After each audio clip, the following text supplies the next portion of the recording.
Hey guys, welcome back to my new vlog. तो बहुत दिनों बाद मैं व्लॉग शूट कर रही हूँ। उसका क्या रीज़न है ये आगे वीडियो में बताऊँगी। तो देखिए, कल शाम को हमने मेहंदी लगवाने गए थे, तो ये मेहंदी का कलर कुछ इस तरह से चढ़ा हुआ है। और अभी मॉर्निंग का टाइम है, तो अभी बहुत अच्छा सा धूप निकला हुआ था, तो अच्छा लग रहा था। तो चलिए झट से तैयार हो जाते हैं और देखते हैं आगे क्या हो गया है। तो मैं यहाँ पे ये तैयार होके आ गई हूँ और मैंने डाला है बहुत ही सिंपल सा कुर्ता। और अभी बाहर चलेंगे, बाहर चल के देखेंगे क्या हो रहा है क्या नहीं हो रहा है।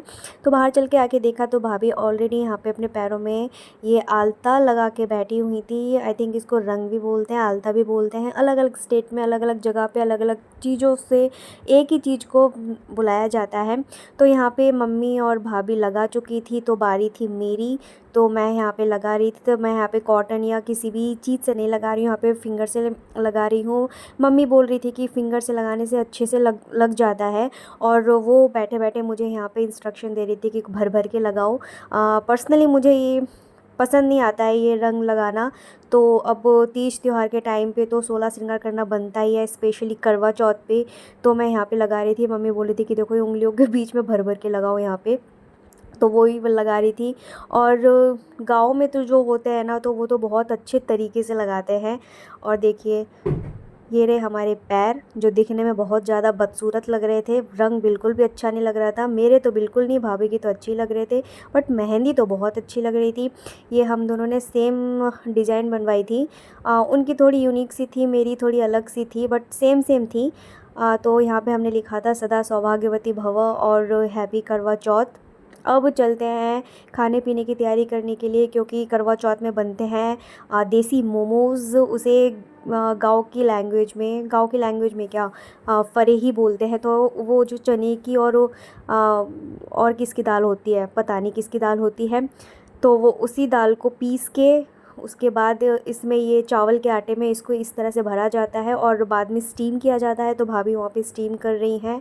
तो मैंने बताया था कि मेरे व्लॉग बहुत दिनों से नहीं आ रहे थे। इसका रीज़न ये था कि मैंने पहले 3 चैनल क्रिएट किए थे, तो किसी कारण के लिए वो पता नहीं कैसे डिलीट हो जाते हैं।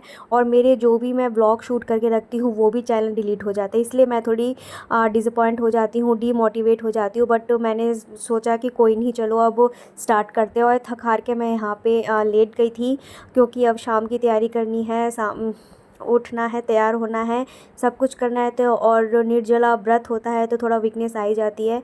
तो शाम को मैं इस तरह से रेडी हुई थी। बहुत ज़्यादा मैंने सात श्रृंगार नहीं किया था, बट भी 16 श्रृंगार किया था। और पीछे बैठ के वहाँ पे उनकी मैगी पार्टी चल रही है। और अब चलते हैं, शाम होने वाली है, क्योंकि पूजा का मुहूर्त था 5 बजे से लेकर 7 बजे तक। तो यहाँ पे भाभी और मैं पूजा स्टार्ट कर दिए है मैंने। भाभी जैसे जैसे करती जा रही थी, मैं उनके इंस्ट्रक्शन को फॉलो करती जा रही थी।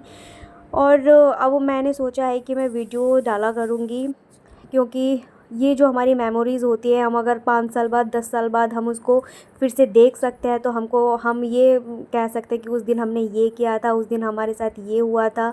तो ये मेमोरीज़ वगैरह हम कलेक्ट करके रखना चाहिए, क्योंकि इसको एक लाइफ टाइम याद रहता है। तो इसी को ही लोग ब्लॉग के माध्यम से अपलोड भी करते हैं। तो यहाँ पे हमारी पूजा चल रही है। पूजा सब कुछ होने के बाद हम वेट करेंगे चाँद का जो टाइमिंग था गाज़ियाबाद में 8 बजकर आई थिंक 15 मिनट पे था, बट वो थोड़ा लेट आया था, पौने 9 बजे तक आया था। तो यहाँ पे पूजा ऑलमोस्ट हो चुकी है। अब जो भी होगा सब देखा जाएगा, क्या होगा क्या नहीं होगा, क्योंकि प्यास के मारे तो बिल्कुल भी हालत पतली हो गई थी सबकी। तो यहाँ पे पूजा संपन्न होती है, और आगे का जो क्लिप था वो मैं शूट नहीं कर पाई थी। तो आज बस इतना ही है। उसके बाद से वही होता है, चाँद को अर्घ्य देते हैं, पति के हाथ से पानी पीते हैं, फिर अपना व्रत तोड़ते हैं। तो यही है। तो मिलते हैं नेक्स्ट वीडियो में। तो आप सभी को हैप्पी करवा चौथ। और आप सब ऐसे ही मेरे पिछले वीडियोस की तरह इस वीडियोस को भी प्यार और सपोर्ट दीजिएगा। मिलते हैं नेक्स्ट वीडियो में, तब तक के लिए बाय बाय।